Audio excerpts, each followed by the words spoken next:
Buenos días a todos, muchas gracias por estar ahí. ¿Me ven bien? Sí, perfecto. Te vemos bien, Nieves. Buenos días a todos. Bueno, segunda mesa del día. Hoy nos acompañan en este marco del Congreso Anual de ADRA. Nosotras dos somos Carolina Presti-Filipo, Nieves Sotera, ambas somos miembros de la Comisión Directiva de ADRA. El objetivo que nos propusimos en el día de hoy, en este congreso tan especial, es invitarnos a reflexionar sobre estos aprendizajes, innovaciones, oportunidades que a partir de la crisis que estamos atravesando, ¿no? Entonces los invitamos a recorrer alguno de esos caminos. Adopción acelerada de soluciones tecnológicas, estilos de liderazgo, el trabajo que llega a casa, de valorización de las tareas del área de gestión de personas, nuevos acuerdos operativos y un protagonismo nuevo de las relaciones laborales. Con la presencia de Victoria Pardo, Marina Aguilera y Santiago Pinedo, exploraremos y aprenderemos, o trataremos de aprender, de este nuevo esquema de trabajo. Marina, Victoria y Santiago son socios de Supernova, proyectos focalizados en brindar soluciones innovadoras para mejorar prácticas de gestión de talento. Entre otros enfoques, utilizan metodologías ágiles, un enfoque basado en datos para alcanzar mejores resultados en menor tiempo. En este espacio, en este momento y en esta mesa, ellos nos van a hablar sobre técnicas y herramientas para el trabajo técnico y así. Así que le pasamos la palabra y muchas gracias por acompañarnos. Así es. Bueno, buenos días, acá estamos súper felices, primera vez acá en este Congreso de ADRA, así que recontra felices por la invitación, agradecemos muchísimo. Y la idea, como recién dijo Nieves, es charlar un poquito sobre la tecnología, pero desde el punto de vista de tu productividad personal y de la productividad de tus equipos, ¿sí? La tecnología no tiene que ver necesariamente solo con aplicaciones, si bien vamos a estar hablando de aplicaciones, sino también con un montón de prácticas que vienen del mundo de la agilidad o vienen del mundo del design thinking que te pueden ayudar a mejorar tu productividad cotidiana. Así que, dicho todo esto, voy a empezar a compartir pantalla. Les voy a pedir, por favor, si me comentan. Denme un segundito, a ver si se está viendo la pantalla. ¿La están viendo bien? Sí, se ve bien. Eso, se ve bárbaro. Excelente. Bueno, aquí estamos, Bueno, nosotros somos de Supernova, como decíamos recién. Somos un proyecto creado para mejorar la forma en la cual los equipos trabajan, producen y se relacionan. Trabajamos mucho llevando frames de agilidad a equipos de trabajo, tanto equipo que se dedique a gestión de personas como cualquier tipo de equipo. Si bien nosotros venimos del mundo de lo que antes llamábamos recursos humanos, nos dedicamos a trabajar con distintos tipos de equipos y el día de hoy nos vamos a estar enfocando en algunas cuestiones que empezaron a surgir, sobre todo en este contexto de estar trabajando en casa, ¿sí? Muchas personas les ha bajado la productividad o les cuesta un poco hacer coincidir todas esas dimensiones que un poco se achatan cuando uno está trabajando en casa. No coinciden la dimensión personal, la dimensión laboral, y un poco la idea es traerles algunas técnicas que vienen de distintos mundos, tanto del mundo de la neurociencia como del desarrollo de software y del diseño, para mejorar tanto tu capacidad de trabajar en tu casa como la de trabajar con tus equipos. Mis compañeras son Marina y Victoria misma les va a estar contando ahora de qué va un poco el objetivo de esta charla. Bueno, Santi, muchas gracias y muchas gracias a todo ADRA por la invitación, de verdad, estamos muy contentos de formar parte de este espacio. Un poco acompañando lo que Santi comentaba, de qué vamos a estar charlando hoy, vamos a intentar empezar reflexionando qué hace que estemos acá, ¿sí? Estamos viviendo un contexto en Argentina y les diría mundial, único y sin precedentes.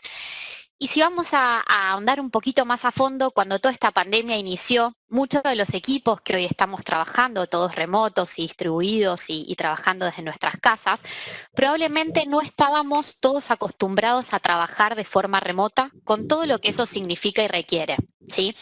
Es ahí donde sentimos nosotros como equipo que muchos de los equipos y de las personas de cada una de las empresas, colocamos mucho énfasis en el trabajo del aspecto sincrónico del trabajo, ¿sí? ¿Cuál fue el resultado de poner tanto énfasis? Se multiplicaron las reuniones, las videollamadas, las agendas y los calendarios nos explotaron. No sé cómo estarán ustedes, pero muchos de nosotros identificamos que estamos de call en call, ¿sí? Y sentimos que esto fue un intento quizás un poco torpe de compensar el hecho de que no estábamos en el mismo espacio físico y de sentir que había muchas cosas que no podíamos terminar de resolver por justamente esta falta de contacto, ¿sí? ¿Qué es lo que nosotros sugerimos? Que los espacios de trabajo sincrónico deben servirnos como equipo para algo que no sea factible justamente hacer de forma asincrónica o fuera de tiempo, ¿sí?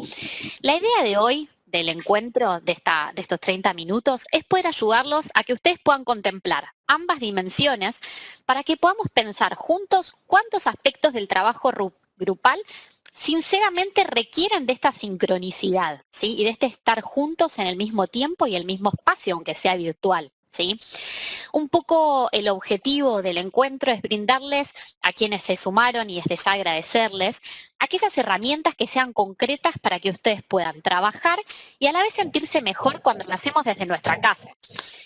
¿En qué medida sentimos que aquellas dinámicas que nosotros podamos brindarle o que podamos pensar incluso juntos después sean más productivas, no solo a nivel equipo, sino también a nivel de integración de los aspectos de tu vida personal y profesional, los tiempos de espacio personal, de ocio, de productividad? Por eso vamos a estar trabajando en conjunto datas y técnicas precisas, ¿sí? Ahora mi compañera Marina les va a estar contando un poco más cómo pensamos esta estructura en distintos ejes para meternos un poquito más a fondo. Genial, gracias Vicky. Bueno, y para eso vamos a estar trabajando en dos pares de ejes fundamentales. Por un lado, la dimensión individual y la dimensión grupal, pero por otro lado nos parece fundamental empezar pensando nuestra propia productividad, ¿sí? Y cómo nos sentimos como individuos en esta realidad que estamos atravesando, como mencionaba recién Vicky, ¿qué es lo que nos pasa? Y después sí nos vamos a estar sumergiendo de lleno en lo que es la lógica de equipo, cómo trabajar con el equipo de forma asincrónica. Si vamos a estar viendo varias cuestiones que podemos trabajar de esta forma, como por ejemplo tableros colaborativos con los que podemos trabajar con el equipo sin la necesidad de estar interactuando al mismo tiempo. Vamos a ver pizarras digitales interactivas también para abarcar toda la parte visual que no podemos hacer en este contexto. Y también, por último, el tema de la comunicación, ¿sí?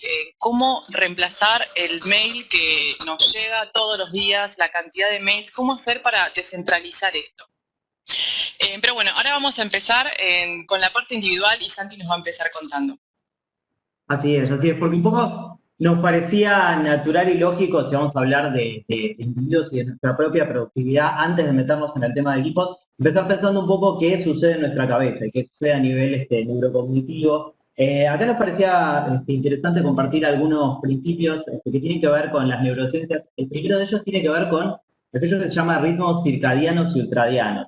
Ritmos circadianos y ultradianos tienen que ver con procesos fisiológicos que suceden de forma continua en ciclos de cada 20 horas aproximadamente en nuestro cerebro y que tienen que ver o que afectan lo que es la neuroactivación, ¿sí? Nuestras capacidades cognitivas no están estáticas a lo largo del día, sino que van variando. Es bastante factible que vos tengas momentos del día en los cuales sos más productivo, otros en los cuales seas menos productivo, y es por eso que la idea de conocer y trabajar el concepto de cronotipo, que ahora nos vamos a meter con eso, tiene que ver con tratar de ubicar dentro de los distintos espacios del día en qué momentos tenés mayor cantidad de picos productivos, ¿sí?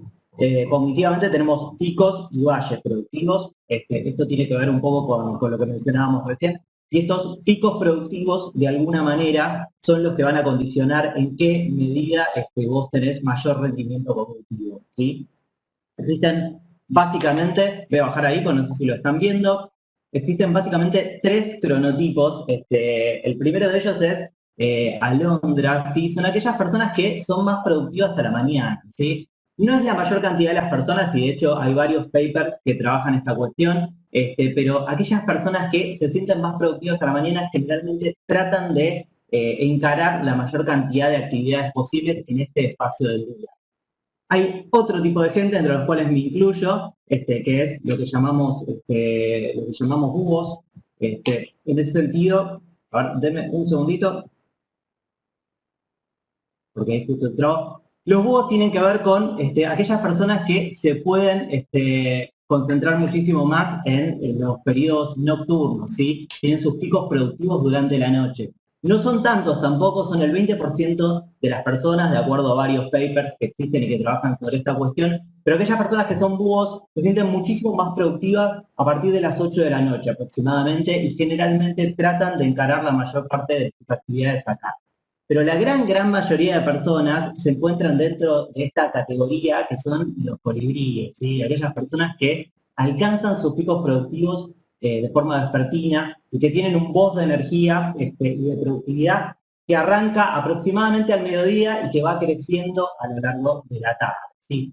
¿Por qué es importante conocer los cronotipos? Porque en la medida que vos puedas ubicar las actividades que mayor capacidad cognitiva demandan, por ejemplo, las actividades creativas, tenés que diseñar un proceso nuevo, tenés que tener una reunión difícil, o de repente te tenés que sentar a pensar la solución a un problema, está bueno que puedas ubicar esta actividad en aquel momento del día donde tengas mayor cantidad de picos productivos, ¿sí? Generalmente, después de un pico, viene un valle, y cuando viene ese valle de productividad, podemos encarar tareas que quizás sean más sistemáticas o que sean más automáticas y que no requieran tanto spam cognitivo, ¿sí? Estos principios los trabaja mucho un autor que se llama Daniel Pink, al cual recomendamos. Existen varias técnicas, existen varios tests online para que sepas qué tipo de cronotipos sos vos, valga la redundancia. En ese sentido, está bueno que los conozcas porque en la medida que los conozcas vas a poder mejorar tu productividad personal, ¿sí? Esa es la primera cuestión que queríamos trabajar el día de hoy, que tiene que ver con los picos y valles productivos. La segunda cuestión, trabajando en tu casa o trabajando en la oficina, porque sucede así de muchas maneras, tiene que ver con la atención. Una de las quejas más frecuentes, sobre todo al inicio de esta pandemia, tenía que ver con la dificultad de poder concentrarse trabajando en tu casa, ¿sí? A nivel atencional, es importante que sepas que existen dos tipos de atención. El primer tipo de atención es lo que llamamos atención top-down, ¿sí? Que es la atención que vos desarrollás cuando te estás focalizando en un objetivo, ¿sí? Cuando querés leer un mail o cuando querés leer un paper o cuando te estás tratando de concentrar en algo, activás circuitos corticales, la corteza ventromedial, la corteza prefrontal, la amígdala, que te sirven para concentrarte en lo que estás haciendo. El otro tipo de atención es la atención bottom-up. Es un tipo de atención que se activa cuando algo te llama la atención. Puede ser un llamado por teléfono, las notificaciones que caen en tu celular, alguien que viene y que te pregunta algo. En ese sentido, lo que tratamos de hacer es reducir la atención bottom-up, reducir estas distracciones que tenemos durante el día y entrenar la capacidad top-down. ¿Qué podemos hacer para entrenar la top-down y capitalizar mejor la bottom-up, o por lo menos tratar de no distraernos tanto? Existen varias técnicas. Vamos primero con la bottom-up. En ese sentido, les vamos a recomendar una aplicación que se llama Unlock Clock, ¿sí? Está disponible en cualquier Play Store, se la pueden descargar. Unlock Clock un poco lo que hace es darte una pista, un insight de cuántas veces por día desbloqueas el celular para entrar y mirar notificaciones. Muchas veces los mails que nos llegan, los WhatsApp de alguien que nos pide algo urgente, no son tan urgentes y desviamos la atención del objetivo que teníamos para concentrarnos en algo que quizás no es tan importante.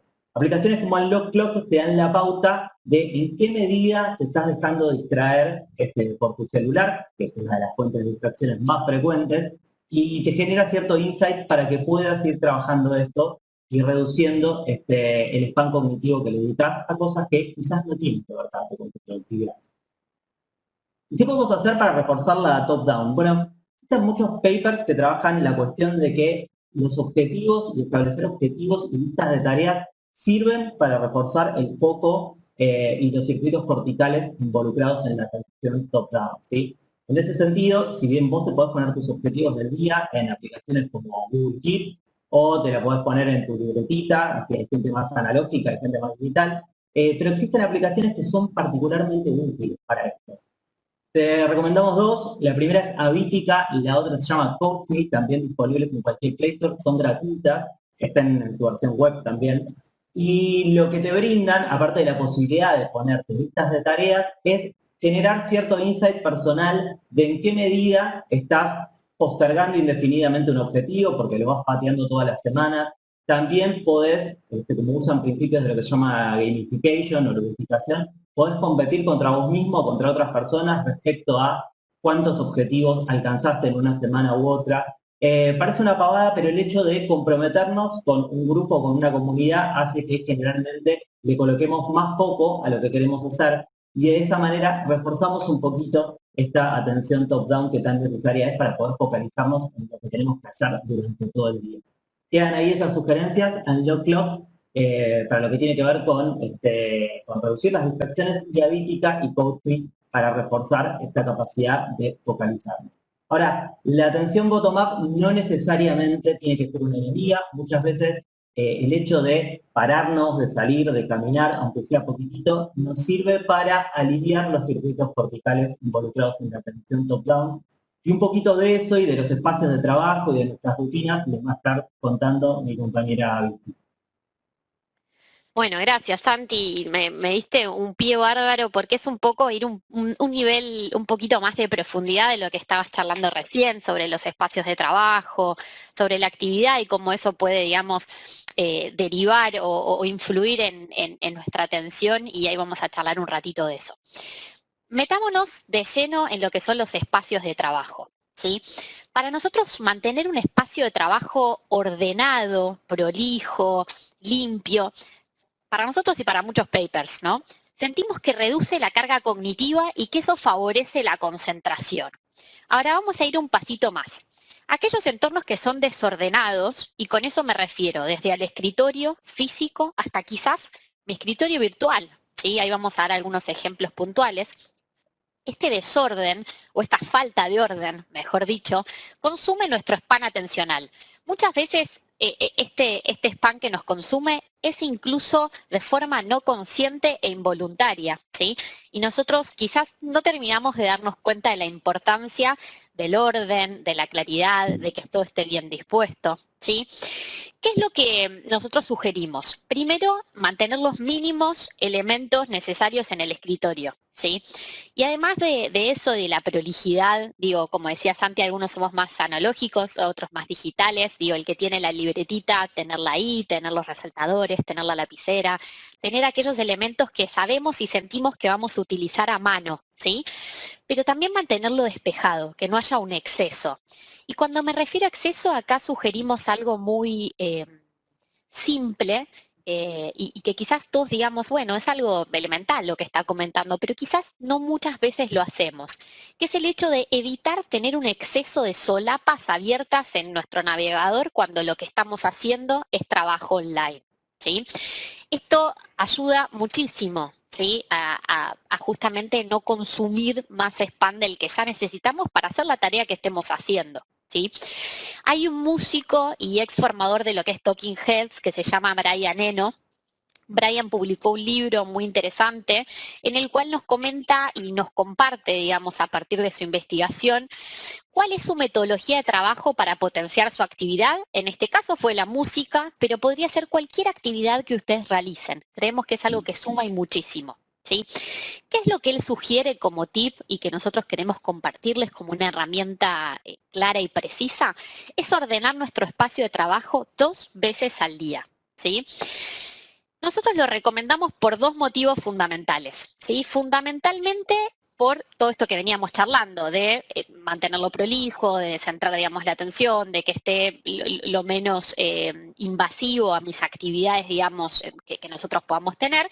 Y por otro lado, tiene mucho que ver con descentrar, digamos, la mirada de la computadora y ponernos a hacer otra cosa, quizás caminar, ponernos a acomodar o lo que fuera, no solo favorece la armonía del espacio, sino que además nos ayuda a nosotros, a esto que decía Santi, a recalibrar nuestros propios esquemas cognitivos cuando, por ejemplo, sentimos que estamos atascados en una tarea.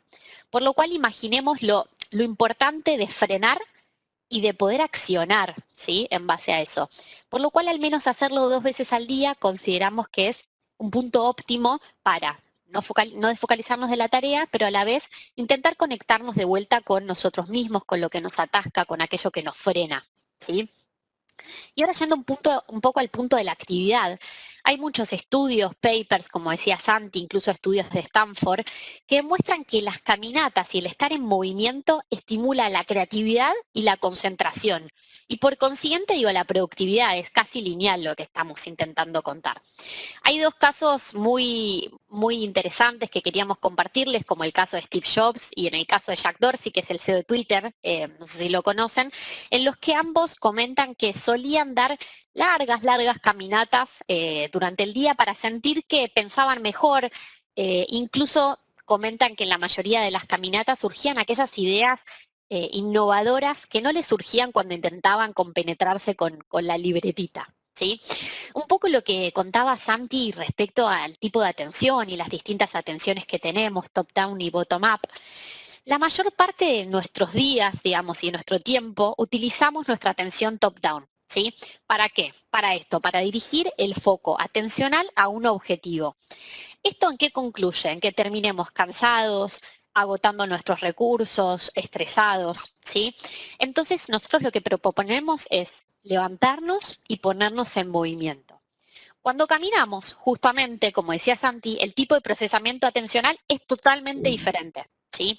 Siguiendo un poco la dirección inversa a lo que venimos planteando con lo que era la atención top-down, la atención bottom-up, es justamente todo esto del entorno que va involuntariamente captar nuestra atención y, como decía Santi, tenemos que descentrar la idea de que esto es malo o que nos desconcentra o nos desfocaliza, ¿sí?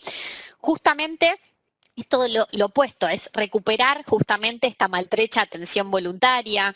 Caminar está muy relacionado con el funcionamiento de la memoria de trabajo, con una activación de aquella memoria asociativa, de nuevos patrones justamente para aflorar conexiones nuevas, para generar nuevas ideas, nuevos patrones de cognitivos. Por lo cual, y acá en este punto creemos que no es necesario que sea una gran caminata, ¿sí? Sobre todo si el contexto lo complica, como el que estamos atravesando hoy en día, no hace falta que nos vayamos lejísimos, con dar una vuelta a la manzana, con recorrer nuestro espacio de trabajo, es más que suficiente, ¿sí?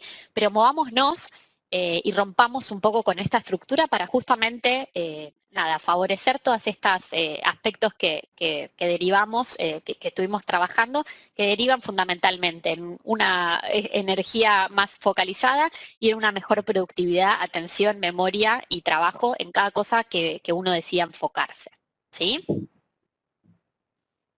Bien, bueno, si les parece acá lo que vamos a repasar es una técnica que es una técnica bastante conocida, ¿sí? Es una técnica que se llama la técnica Pomodoro.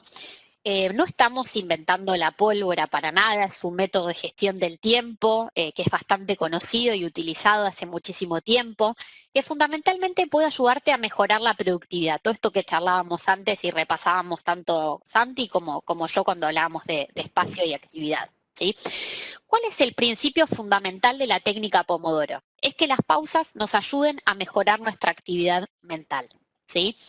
Dedicar menos tiempo a lo que nosotros hacemos, a cada una de las tareas que emprendemos en el día, pero fundamentalmente colocando el foco en lo que hacemos y no intentar hacer 40 cosas a la vez, que es un poco lo que sucede frecuentemente cuando uno intenta hacer el famoso multitasking, ¿sí? Proponemos entonces trabajar en una tarea específica por periodos específicos que los vamos a llamar pomodoros, ¿sí? Estos espacios son de 25 minutos, intercalados justamente en pausas de 5 minutos, ¿sí? A menor tiempo, más foco. Esto es un poco lo que la técnica, considera como importante. Y acá un poco lo que planteamos como interesante es que puedes estructurar tu día entero en pomodoros, ¿sí? En la técnica Pomodoro. Lo que nosotros les traemos acá, que para que sea un buen uso de la técnica, es que cada 4 pomodoros debe existir una pausa de 20 minutos, o es por lo menos eso lo que sugerimos, para que justamente sea efectiva y que uno no sienta que no descansó. Lo que sugerimos en estos espacios de pausa, tanto en los 5 minutos como en la pausa extendida de 20 minutos, es que lo que hagamos no sea relacionado al trabajo, que sea un descansar real. porque si en ese momento, como decía Santi, pensamos que la urgencia nos llama y vemos el grupo de WhatsApp o el grupo de trabajo, no vamos a estar terminando de hacer efectivo. ¿Sí? Se llama Pomodoro por los temporizadores en forma de tomate, justamente utilizados para la cocina. Fue desarrollada en los 80 por Francesco Cirillo y sus principios fueron adoptados principalmente por un montón de metodologías de trabajo, entre ellas todas las que son calificadas de ágiles para lo que es el marco del desarrollo de software. ¿Sí? Ahora Santi les va a contar, digamos, algunas sugerencias sobre herramientas y aplicaciones, digamos, que sugerimos para poder hacer un mejor uso de esta técnica.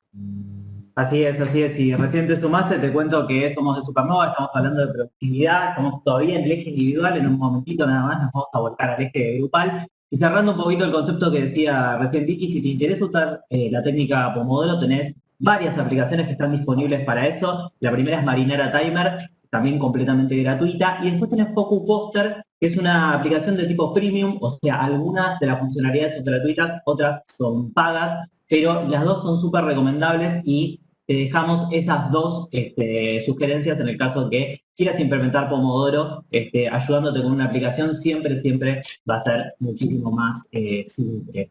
Dicho todo esto, agotamos todo el eje individual y nos vamos a meter ahora sí en lo que tiene que ver con el trabajo con equipos. Y no necesariamente cuando estamos hablando de equipos, el trabajo tiene que ser sincrónico para que podamos estar comunicados. Así que ahora Mar les va a estar contando un poquito de eso. Bien, buenísimo. Bueno, gracias. Nos queda poquito tiempo, así que vamos a tratar de que entren el resto de los conceptos. El núcleo central del set de hoy era entender no solamente los aspectos asincrónicos a nivel trabajo individual, sino a nivel grupal. Y para esto hay un montón de herramientas que podemos utilizar, ¿sí? Pero primero está bueno que podamos entender la diferencia entre sincrónico y asincrónico. Y empezar por reflexionar en por qué vamos a reunirnos y quiénes son las personas que realmente deberían estar en esta reunión, ¿sí? Porque si nos ponemos a pensar que gran parte de las tareas que realizamos en equipo no necesariamente nos necesitan a todos en el mismo momento y en el mismo espacio, nos vamos a dar cuenta que las que sí nos necesitan son realmente pocas. Podemos nombrar dos. Una que está más ligada con la toma de decisiones y la otra que está más ligada con lo emocional, ¿sí? Con conectar con nuestro equipo. Pero bueno, veamos la diferencia también, vamos a meternos de lleno en lo que es las actividades para las cuales podemos prescindir la sincronicidad. Una es el seguimiento de tareas. Para el seguimiento de tareas, lo que podemos utilizar como herramienta es cualquiera que funcione como un Kanban. ¿Sí?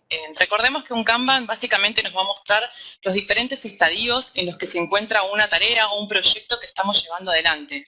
Lo podemos dividir por hacer, en proceso, en hecho también. Y de esta forma hacerle notar al resto de nuestro equipo en qué estamos trabajando. Podemos arrobarlos también para que vean, o si es que necesitamos algo de alguien del equipo para que vea también y nos dé un feedback. Lo que hacemos con esto es descentralizar los canales de comunicación habituales, ¿sí? Como mencioné en un principio, en dejar de mandar tantos mails, ¿sí? Llamadas telefónicas y demás. Con esto lo que hacemos es también darle independencia y empoderamiento a nuestro equipo de trabajo. Probablemente Trello sea la herramienta más utilizada, nosotros la utilizamos porque es muy intuitiva y es bastante sencilla de utilizar. También está Planner, ¿sí? Que es de Microsoft, que tiene exactamente las mismas funcionalidades, ¿sí? Es cuestión de que encuentren la que a ustedes les sirva.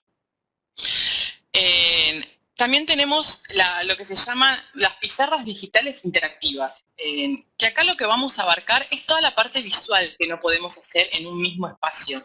¿Sí? Tenemos a Mural y Miro, que son dos de las más utilizadas, nosotros también las utilizamos. Por lo general están en la nube y le proporcionan a los usuarios una especie de pizarra virtual o espacio de juego para que puedan crear estos diseños, cuadros, diagramas, básicamente cualquier cosa que requiera un dibujo o una interpretación visual.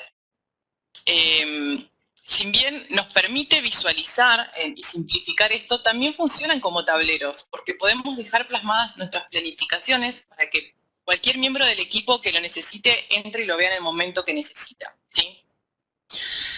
Y por último nos vamos a meter de lleno en la parte comunicacional. O sea, si bien estas herramientas que yo les estuve nombrando tienen también funcionalidades para comunicarnos con nuestro equipo, es importante que podamos contar con una buena suite de mensajero instantáneo. La más conocida es WhatsApp y tiene muy buenas funcionalidades, pero nosotros les recomendamos Slack. Slack lo que permite es crear canales de comunicación. En estos canales de comunicación podemos invitar a otras organizaciones mientras llevamos adelante algún proyecto, inclusive proveedores. También podemos hacer votaciones para tomar decisiones en vivo, eso está muy bueno. Podemos dejar mensajes fijados, en el caso de que haya algo importante que todo el equipo tiene que saber, se deja el mensaje ahí fijado y de nuevo, evitamos colapsar los canales de comunicación general que utilizamos todos los días. La idea de estas herramientas es justamente eso, ¿sí? Y por último, es fundamental contar con buenas suites para el trabajo en la nube, ¿sí? Que encontrar alguna herramienta en la que estén todos los archivos subidos, en la que podamos editarlos de forma colaborativa con el resto de nuestro equipo. Nosotros recomendamos y utilizamos G Suite también por lo completa y sencilla que es de utilizar, pero también está bueno que puedan explorar, ¿sí? En qué herramientas son las mejores para su equipo, qué herramientas son las mejores para llevar adelante determinado proyecto, porque tal vez pueden utilizar distintas herramientas para distintos proyectos. La clave creemos que acá es investigar y explorar estas herramientas. Pero si ya, digamos que agotamos todas estas instancias y sí o sí nos tenemos que juntar, bueno, ahora Santi les va a contar también brevemente qué técnicas podemos utilizar para optimizar nuestro tiempo. Así es, porque no es que seamos anti-reuniones, sino que simplemente, ya que estamos hablando de productividad, hemos visto un montón de herramientas que te sirven para comunicarte, no necesariamente estando en el mismo lugar y al mismo tiempo. Si ya agotamos todas esas instancias y realmente sentimos que la reunión es necesaria, acá siempre traemos a colación lo que menciona Jeff Bezos, fundador de Amazon, respecto a la regla de las dos pizzas, ¿sí? No debería haber en una reunión mayor cantidad de personas que las que se pueden comer 2 pizzas, ¿sí? Y aunque parezca simpático, aunque parezca una cosa trivial, es súper importante saber exactamente si alguien va a estar sentado en una reunión, exactamente por qué y para qué. Y en segundo lugar, pensar qué sería tener una buena reunión. Básicamente, cómo sabemos que la reunión salió bien o salió mal. Existe en psicología un principio, en psicología cognitiva, que es el de más menos 7, que es un equipo de trabajo ideal, en general, para la toma de decisiones y para la ejecución, siempre se compone de más menos 7 personas, ¿sí? Así que tengamos en cuenta esto a la hora de trabajar los espacios sincrónicos. Y por último, y para ir cerrando, traerles 2 principios del mundo de la agilidad que les puede servir para reemplazar las reuniones. El primero tiene que ver con uno de los rituales que se utilizan concretamente en Scrum, que es uno de los marcos de trabajo de agilidad. Scrum propone lo que se llaman dailies, o sea, reuniones diarias en las cuales cada miembro del equipo comenta qué estuvo haciendo durante el día, qué va a estar haciendo, qué estuvo haciendo el día anterior y si tiene algún tipo de impedimento para avanzar con los objetivos del equipo. Las dailies te simplifican el hecho de que el equipo esté reunido en reuniones eternas, de hecho se hacen parados, ahora estando de forma virtual se pueden hacer por audio de WhatsApp. La idea es que la reunión sea corta y que cada uno sepa lo que está haciendo cada uno del resto de las personas del equipo, sin necesidad de consumir enormes cantidades de tiempo estando todos sentados en el mismo espacio de trabajo, en reuniones que la mayor parte de las veces son improductivas. Eso es lo que tiene que ver con las dailies, fundamental para detectar a tiempo los obstáculos que tenemos a la hora de avanzar con los objetivos que tenemos. Y también el concepto de retrospectiva como el espacio donde el equipo reflexiona sobre sí mismo respecto a lo que se hizo bien, lo que se hizo mal y qué tenemos que mejorar en el próximo sprint o periodo de trabajo. Las retros no funcionan tanto como un espacio de catarsis, sino como un espacio en el cual el equipo autoevalúa su actividad durante un periodo y de alguna manera toma accionables concretos para lo que va a ser el próximo sprint. Fundamental saber que realmente no, el hecho de no llevarse accionables puede llegar a ser un gran problema a la hora de avanzar con el proceso. Y por otro lado, el concepto de peer reviewing, el concepto de peer reviewing tiene que ver con, no es el concepto de mentoring, tiene que ver con un concepto que viene de Extreme Programming, que es un frame de agilidad. El concepto de peer reviewing es básicamente trabajar conceptos con un par, trabajar una tarea o trabajar acciones o lo que fuera con un par que tenga el mismo nivel de conocimiento que tenés vos, ¿sí? Básicamente el peer reviewing lo que te trae es, como beneficio, es reducir la cantidad de errores que se producen en el trabajo y generar una multiplicidad de soluciones ante un mismo problema. El peer reviewing muchas veces sustituye las reuniones grupales, porque al trabajar con un par tenemos muchísima más cantidad de repertorio de soluciones a la hora de encarar un problema, y aparte también de alguna manera solucionamos esto que siempre buscamos cuando estamos trabajando con otras personas, que es el simple hecho de comunicarnos y conectarnos como seres humanos. Para ahí esos dos principios, en los rituales, las dailies y las retros, y en lo que tiene que ver con el trabajo en equipo, sustituir el trabajo en equipos grandes por el trabajo en pares que propone XP con peer review. Sabemos que son muchos conceptos, sabemos que es bastante data. Si les interesó lo que les estuvimos contando, hay autores que se dedican particularmente a esto, como el caso de Daniel Pink. Tenemos algunos otros también para sugerir, que vienen del mundo de la agilidad. Pero si les interesó particularmente, los invitamos también a chusmear un poquito en nuestro Instagram. Generalmente posteamos contenido que tiene que ver con sincronicidad y que tiene que ver con productividad. Pueden chusmear tanto nuestro perfil en Instagram, como también lo que subimos en LinkedIn y obviamente nuestro sitio web. Les agradecemos muchísimo el tiempo, la verdad que ha sido un placer para nosotros estar acá, y ahora sí le dejamos espacio a las chicas para que puedan cerrar. Gracias Marina, Victoria y Santiago, muy claro y muy bueno todo el aporte de las herramientas que nos brindaron. Estuvieron consultando varias personas sobre estas sugerencias, y lo que proponemos es, hacemos un documento o alguna reseña y lo podemos postear cuando podamos transmitir los videos desde el Congreso por LinkedIn. Les cuento que lo que nos sigue es una pausa activa, gracias de la mano de Gympass, que es auspiciada por el sponsor Gympass. Espero que todos tengan, se haya puesto la ropa deportiva, que puedan relajar y que tomemos esta pausa como una de las pausas Pomodoro que recién nos acaban de hablar. Luego de la pausa, los esperamos en una mesa en donde nos acompañarán Andrea y Gustavo, en una oportunidad para aprender a superarnos. Gracias, chicos. Gracias, muchas gracias. Muchas gracias. Sigan conectados.